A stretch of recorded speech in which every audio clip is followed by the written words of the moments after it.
నమస్కారం TCN news కి స్వాగతం. ముందుగా ముఖ్యాంశాలు. యలమంచిలి మండలాన్ని నిర్మాణాత్మకంగా అభివృద్ధి చేస్తా హామీ ఇచ్చిన పాలకొల్లు ఎమ్మెల్యే రాష్ట్ర మంత్రి డాక్టర్ నిమ్మల.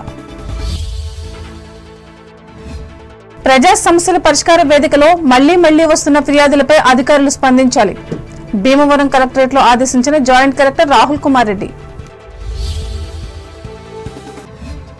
అత్తిలి మండలంలో ఇంటింటా పర్యటించి సమస్యలను అడిగి తెలుసుకున్న తణుకు ఎమ్మెల్యే ఆర్మిల్లి. సంక్షేమ పథకాల అమలుపై ఆరా. తణుకులో సాంప్రదాయ సిద్ధంగా గోరింటాకు సంబరాలు. పాల్గొన్న ఎన్ఎస్సీ బోస్ రోడ్ సంస్కృతి హైట్స్ మహిళలు. అందరికీ మెరుగైన వైద్య సేవలు అందించేందుకు కృషి చేస్తున్న ఆంధ్రప్రదేశ్ ప్రభుత్వం. నిడదవోలు క్యాంపు కార్యాలయంలో వెల్లడించిన రాష్ట్ర మంత్రి కందుల. ప్రజా సమస్యల పరిష్కారానికి అధిక ప్రాధాన్యతనిస్తున్న రాష్ట్ర ప్రభుత్వం. కొవ్వూరులో స్పష్టం చేసిన ఆర్డీఓ రాణి సుస్మిత. కొత్తపేట ఆర్డీఓ కార్యాలయ నిర్మాణం కోసం కృషి చేస్తున్న ప్రభుత్వ యంత్రాంగం. ప్రకటించిన అంబేద్కర్ కోనసీమ జిల్లా కలెక్టర్ మహేష్ కుమార్. రానున్న 4 ఏళ్లలో 20 లక్షల ఉద్యోగాలు కల్పించేందుకు చర్యలు చేపట్టిన కూటమి ప్రభుత్వం. ఏలూరు జాబ్ మేళాలో పేర్కొన్న పార్లమెంట్ సభ్యులు మహేష్ కుమార్. కూటమి పాలనలో ప్రజలు ఎంతో సంతోషంగా ఉన్నారని రాష్ట్ర జలవనరుల అభివృద్ధి శాఖ మంత్రి డాక్టర్ నిమ్మల రామానాయుడు తెలిపారు. పాలకొల్లు నియోజకవర్గ పరిధిలోని యలమంచిలి మండలంలో సోమవారం నిర్వహించిన సుపరిపాలనలో తొలి అడుగు కార్యక్రమంలో ఆయన పాల్గొని మాట్లాడారు. రానున్న 4 ఏళ్లలో ఈ మండలాన్ని మరింత అభివృద్ధి చేస్తానని అన్నారు. ఈ కార్యక్రమంలో కూటమి పార్టీల నాయకులు, వివిధ శాఖల మండల అధికారులు పాల్గొన్నారు.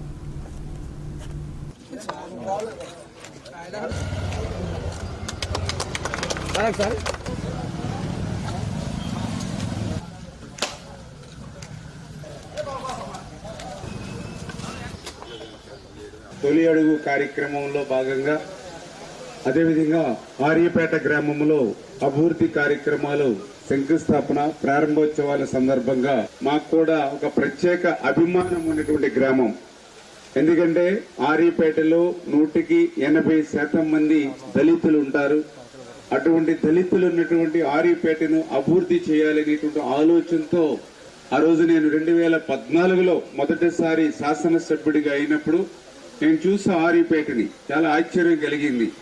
ఆర్యపేటలో ఏ మూలకెళ్ళినా మట్టి రోడ్డు తప్ప సిమెంట్ రోడ్డు కనపడేటువంటి పరిస్థితి. మెయిన్ రోడ్డుతో సహా ఎక్కడ చూసినా కూడా డ్రైన్స్ లేవు, సరైనటువంటి డ్రింకింగ్ వాటర్ లేదు. నాకు అనిపించింది ప్రతి నాయకుడు, ప్రతి పార్టీ కూడా అధికారంలోకి వస్తే దళితుల్ని ఉద్ధరిస్తాము అని మాట్లాడటం జరుగుతుంది. కానీ ఆచరణలో మాత్రం అది సాధ్యం లేదు అనేటువంటి విషయానికి ఉదాహరణే ఆర్యపేట గ్రామం అని నాకు అనిపిస్తుంది. మనం బలపరచాలి. 14 ఎలక్షన్ చూశాను నేను, 19 ఎలక్షన్ చూశాను, 24 ఎలక్షన్ చూశాను, 3 ఎలక్షన్లు చూశాను నేను. కానీ ఎప్పుడు కూడా ఈ గ్రామంలో మెజార్టీ అంటే నేనే విమర్శించట్లేదు, ఒక్కసారి పరిశీలన చేసుకోమంటా ఉన్నాం. అంటే పని చేస్తేనే ఓట్లు వేయాలి మీరు కూడా. మరి నేను పని చేశానని నేను అనుకుంటూ ఉన్నాం. ఎందుకంటే వాళ్ళతో కంపేర్ చేసుకుంటే వాళ్ళు ఇచ్చింది 20 లక్షల రూపాయలు, నేను ఇచ్చింది ఆ రోజు 1,50,00,000, ఈ రోజు 80 లక్షలు. అంటే ఇప్పటికీ 2,30,00,000 రూపాయలు నేను ఇచ్చాను, వాళ్ళు ఇచ్చింది 20 లక్షల రూపాయలు. అంటే పని చేసేటువంటి నాయకుడికి, పని చేసేటువంటి ప్రభుత్వానికి దయవుంచి మీరందరూ కూడా మద్దతు పలకమని మిమ్మల్ని అందరినీ కూడా చేతులెత్తి జోడించి పాదాభివందనాలు చేసి చెప్తూ ఉన్నాను. ఎందుకంటే ఈ గ్రామం అంటే మాకు అభిమానం. ఎందుకంటే దళిత గ్రామం, ఎందుకంటే మేము కూడా డాక్టర్ బిఆర్ అంబేద్కర్ గారి అభిమాని చేత మీ ఓట్లు వేసినా వేయకపోయినా, లేకపోతే మీరు ఆదరించిన అభిమానించిన అంబేద్కర్ గారి మీద ఉన్నటువంటి అభిమానంతో, ఆయన మీద ఉన్నటువంటి గౌరవంతో దళితులు కాబట్టి తప్పనిసరిగా వాళ్ళని ముందు నడిపించాలనే ఆలోచనతో నేను పనిచేస్తాను.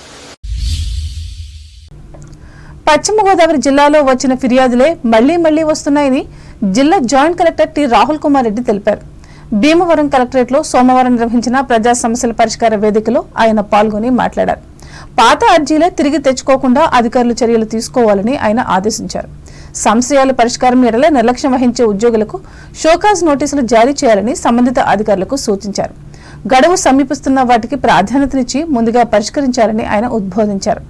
అలాగే ఫిర్యాదులను సక్రమంగా ఎండార్స్ చేయడం లేదని, ఆయా శాఖల్లో సరైన అధికారులకు పంపడం లేదని ఫిర్యాదులు అందుతున్నట్లు రాహుల్ కుమార్ రెడ్డి వివరించారు. ఈ నేపథ్యంలో ఉద్యోగులు బాధ్యతగా విధులు నిర్వహించాలని జాయింట్ కలెక్టర్ స్పష్టం చేశారు. ఈ కార్యక్రమంలో DRO Mogili Venkateswarlu, PGRS nodal అధికారి Y Dosireddy, DWMA PD KCH Apparao, వివిధ శాఖల జిల్లా అధికారులు పాల్గొన్నారు.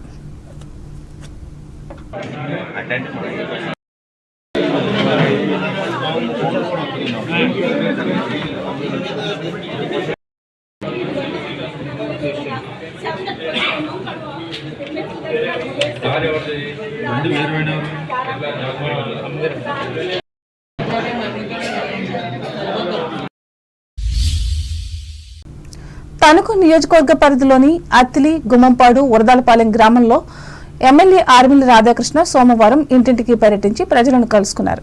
ఇందులో భాగంగా కూటమి ప్రభుత్వం వచ్చాక ప్రవేశపెట్టిన సంక్షేమ పథకాలు, నిర్వహిస్తున్న అభివృద్ధికి సంబంధించిన అంశాలను వారికి వివరించి అభిప్రాయాలను సేకరించారు. ఇంకా సమస్యలను అడిగి తెలుసుకున్నారు.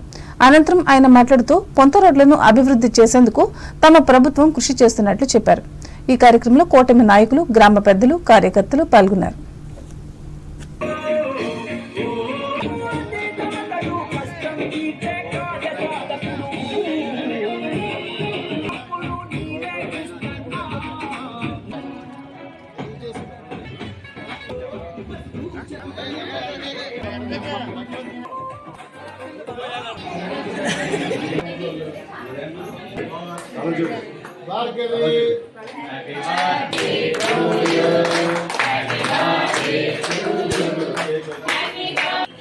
పరిపాలన తొలి అడుగు కార్యక్రమంలో భాగంగా అత్తిలి మండలం గుమ్మంపాడు, వరదాలపాలెం గ్రామాల్లో పర్యటించడం జరుగుతుంది.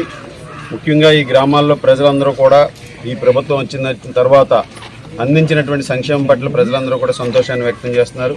అదేవిధంగా గతంలో ఎన్నో ఇబ్బందులు పడినటువంటి రైతాంగం కూడా ఈరోజు అన్ని విధాలుగాను కూడా ప్రభుత్వం అందిస్తున్నటువంటి సౌకర్యాలకి కూడా ప్రతి ఒక్కరు కూడా హర్షం వ్యక్తం చేస్తున్నారు. అలాగే ధాన్యానికి సంబంధించినటువంటి బిల్లులు కూడా పూర్తిగా ఈరోజు వారందరికీ కూడా చెల్లించడం జరిగింది.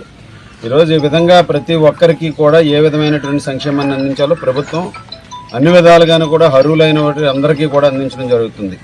అలాగే అభివృద్ధి కార్యక్రమాలను కూడా పెద్ద ఎత్తున చేపడుతూ ఈరోజు వరదాలపాలెం గ్రామంలో ముఖ్యంగా దాదాపు 2 కోట్ల పైగా కేవలం ఇక్కడ ఉన్నటువంటి ఆర్ఎన్బి రోడ్డు, అదేవిధంగా మెయిన్ రోడ్డుకి సంబంధించి డ్రైనేజీ నిర్మాణానికి కూడా ఎన్ఆర్జీఎస్ నిధులతో 1 కోటి రూపాయల పైగా నిధులతో ఇక్కడ ఈ అభివృద్ధి కార్యక్రమాలని త్వరలోనే ప్రారంభించి పూర్తి చేసి ఇక్కడ ప్రజలందరికీ కూడా సౌకర్యాలు పెంచే విధంగా ఈరోజు దీర్ఘకాలికంగా ఉన్నటువంటి ఈ సమస్యని పరిష్కరించే విధంగా కూడా ఇప్పటికే నిధులు కూడా కేటాయించడం జరిగింది వరదాలపాలెం గ్రామానికి. అదేవిధంగా గుమ్మంపాడు గ్రామంలో ఉన్నటువంటి సమస్య ముఖ్యంగా ఆ విలేజ్కి సంబంధించి ఏదైతే ఉందో దాన్ని గ్రామ కంఠం ఇవన్నీ కూడా అక్కడ రెవెన్యూ ప్రాబ్లంలో చూపించడం, దాన్ని చెరువు కింద చూపించడం వల్ల అనేక మంది ఇబ్బందులు పడటం కూడా జరుగుతుంది. దాన్ని కూడా ప్రభుత్వం దృష్టికి తీసుకెళ్ళడం, త్వరలోనే అది కూడా తొలగించే విధంగా అక్కడ ఆ సమస్యను కూడా పరిష్కరించే విధంగా కూడా చర్యలు తీసుకుంటామని ఈ సందర్భంగా తెలియజేసుకుంటూ రాబోయే రోజుల్లో ముఖ్యంగా గ్రామాల్లో మౌలిక సదుపాయాల కల్పనకి పెద్దపీట వేసి డ్రైనేజీలు కానీ, అలాగే రోడ్ల నిర్మాణం కానీ, సీసీ రోడ్ల నిర్మాణం కానీ ఇవన్నీ కూడా పెద్ద ఎత్తున చేపడతాం. ఆషాఢ మాసం సందర్భంగా తణుకులోని పలు అపార్ట్మెంట్లలో మహిళలు గోరింటాకు పండుగను సోమవారం ఘనంగా నిర్వహించి సాంప్రదాయాన్ని పాటించారు. ఈ సందర్భంగా టీసీఎన్ ప్రత్యేక కథనాన్ని అందిస్తోంది. ఆషాఢ మాసం అంటే సంస్కృతి సాంప్రదాయాల హరివిల్లు, ఆధ్యాత్మిక ఋతువైన దక్షిణాయానికి ఆహ్వానం పలికే విరాజిల్లు. ఇక వరుస పండుగలు, పబ్బాలకు ఇది స్వాగత తోరణం. ఆషాఢం అంటే జగన్నాథుడి రథయాత్రలు, పరమగురువుల చాతుర్మాస దీక్షలు, ఆచారపరుల తొలి ఏకాదశి పర్వాలు, జానపదుల పవిత్ర బోనాల సంబరాలు. ఆషాఢం అనేసరికి సాహితీ ప్రియులకు కాళిదాసు మేఘ సందేశంలోని తొలి శ్లోకం ఆషాఢస్య ప్రథమ దివసే గుర్తొస్తుంది. తెలుగుంటి ఆడపడుచులకు స్ఫురించేది మాత్రం గోరింటాకు. మునగాకు కూర తినమని భోజన ప్రియులకు, గోరింటాకు పెట్టుకోవాలని అలంకార ప్రియురాలకు శాస్త్రం సూచించింది. దీనివల్ల పిల్లల చేతులు ఎంత ఎర్రగా పండితే అంత చక్కని మొగుడొస్తాడని అక్కలు వేళాకొల్లవడటం ఒక అందమైన ఆచారం. మందారంలా పూస్తే మంచి మొగుడొస్తాడని నమ్మి యువతులు గోరింటాకు తీసేశాక చేతులను నూనెతో రుద్ది మరింత ఎరుపును మెరుపును తెచ్చుకుని ఎలా ఉందని అందరినీ అడగటం చూడచక్కని ముచ్చట. గోరింటాకు చుట్టూ ఇలాంటి మధురమైన భావాలెన్నో అల్లుకుని ఉన్నాయి. ముఖ్యంగా మురిపాల అరచేత ముద్దులకే గోరింటాకు ముద్ద పెట్టుకుంటే ఆ రసం దానికి అనుసంధానమైన నాడుల ద్వారా ప్రసరించి గర్భాశయ దోషాలను నివారిస్తుందని ఆయుర్వేదం చెబుతోంది. అందుకే ఆషాఢ మాసంలో పుట్టింటికొచ్చిన ఆడపడుచులకు తల్లులు గోరింటాకు పెట్టి కడుపు చల్లగా ఉండాలని ఆశీర్వదిస్తారు. ఉత్తరాదిన పెళ్లికి ముందు రోజు మెహందీ వేడుకలో ఆడవాళ్లందరూ గోరింటాకు పెట్టించుకుని మురిసిపోవటంలో ఆంతర్యం అదే. గోరింట అంటే ఆషాఢంలో సిరుల పంట అని నమ్ముతారు. ఈ సందర్భాన్ని పురస్కరించుకుని పట్టణంలోని నేతాజీ సుభాష్ చంద్రబోస్ రోడ్లోని సంస్కృతి హైట్స్ అపార్ట్మెంట్లో ఈ వేడుకలను నిర్వహించారు. ఈ మేరకు బీజేపీ నాయకురాలు న్యాయవాది కామసు కిరణ్మయ్యి మాట్లాడుతూ ఆషాఢ మాసం అంటేనే ఆడవాళ్ల పండుగలా భావిస్తారని చెప్పారు. ముఖ్యంగా మహిళలకు ఇష్టమైన గోరింటాకు పెట్టుకుని మన సంస్కృతిని చాటి చెప్పడం ఆనవాయితీగా వస్తున్నట్లు చెప్పారు. గోరింటాకు అందమే కాకుండా ఆరోగ్యాన్ని ఇస్తుందని కిరణ్మయ్య వివరించారు. ఆషాఢం అనగానే అందరికీ గుర్తొచ్చేది ఇది శూన్యమాసం అని, దీంట్లో ఎటువంటి పూజలు పునస్కారాలు జరగవని, ఏవి కొత్త పనులు ప్రారంభించమని.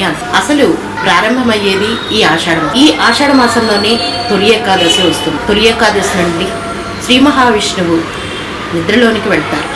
తిరిగి 4 నెలలకు ఆయన మళ్ళీ మకర సంక్రమణం తర్వాత నిద్రలేస్తారని శాస్త్రాలు చెబుతున్నాయి. ఈ ఆషాఢ మాసంలోనే ఋతుపవనాలు ప్రవేశిస్తాయి. దానివల్ల కొంత వేడిమి, కొంత వర్షాలు, ఇలా వాతావరణంలో కొన్ని మార్పులు సంభవిస్తాయి. ఈ మార్పుల వల్ల ప్రజలలో కొన్ని అంటురోగాలు బలపడడం, చర్మ సంబంధిత వ్యాధులు, కొన్ని అనారోగ్యాలు గురవడం జరుగుతూ ఉంటుంది. ఈ అనారోగ్యాలను పోగొట్టడానికి ఏ గ్రామానికి చెందిన దేవతని వాళ్ళు ఆ గ్రామ దేవతకి సారి సమర్పించడం, ఒడి బియ్యం పోవడం సమర్పించడం ఆనవాయితీగా వస్తుంది. ఈ తొలి ఏకాదశి నుంచి చాతుర్మాస వ్రత దీక్ష కూడా కొనసాగిస్తారు. ఈ మాసంలో ప్రత్యేకత గోరింటాకు పెట్టుకోవడం. గోరింటాకు ఎందుకు పెట్టుకుంటారు ఈ మాసంలోనే అని ఒక వివరణకు వస్తే, పూర్వకాలంలో ఆడవాళ్ళం అందరం కూడా మన ఇంటి పనులు మనమే చేసుకునేవాళ్ళు. బట్టలు ఉతుక్కోవడం, అంట్లు తోమడం, ఇల్లు అలకడం, మట్టితో అలకడం, ఇవన్నీ కూడా. దీనివల్ల ఏమవుతుందంటే గోళ్లలో ఇన్ఫెక్షన్స్ రావడం, గోళ్ళు విరిగిపోవడం వంటివి జరుగుతూ ఉంటాయి. ఈ గోరింటాకు పెట్టుకోవడం వల్ల ఆ గోళ్ళ అడుగు భాగానికి గోరింటాకు చేరి గోరింటాకులో ఉన్న ఔషధ గుణాల వల్ల గోళ్ళు బలపడటం, ఎటువంటి ఇన్ఫెక్షన్స్ ఉన్నా పోవడం వంటివి జరుగుతూ ఉంటాయి. అదేవిధంగా గోరింటాకు ఎరుపు దానాన్ని ఇచ్చి చేతులకి, కాళ్ళకి మంచి అందాన్ని తీసుకొస్తుంది. ఈ గోరింటాకు పెట్టుకోవడం వల్ల 5వ తనంగా కూడా స్త్రీలు భావిస్తూ ఉంటారు. ఇంతటి విశేషాలున్న ఈ ఆషాఢ మాసం ఆడవారికి ప్రత్యేక మాసం. ఈ కార్యక్రమంలో కామస్ సుభద్ర, చక్కా ఉష, కొల్లా దివ్య, పదమలు లలితలు పాల్గొన్నారు. విలక్షణ నటనతో సినీ ప్రియులను మెప్పించి చిత్ర పరిశ్రమలో తనదైన ప్రత్యేకత చాటుకున్న ప్రముఖ సినీ నటులు కోట శ్రీనివాసరావు మృతి తెలుగు రాష్ట్రాలకి తీరని లోటని తణుకుకు చెందిన సినీ గేయ రచయిత రసరాజు సోమవారం సంతాపం వ్యక్తం చేశారు. 4 దశాబ్దాల సినీ జీవితంలో 750 సినిమాల్లో నటించి మెప్పించిన మహానటునిగా కోటకు పేరొచ్చిందని ఆయన ప్రశంసిస్తూ పేర్కొన్నారు. ఇప్పుడు ప్రకటనలు.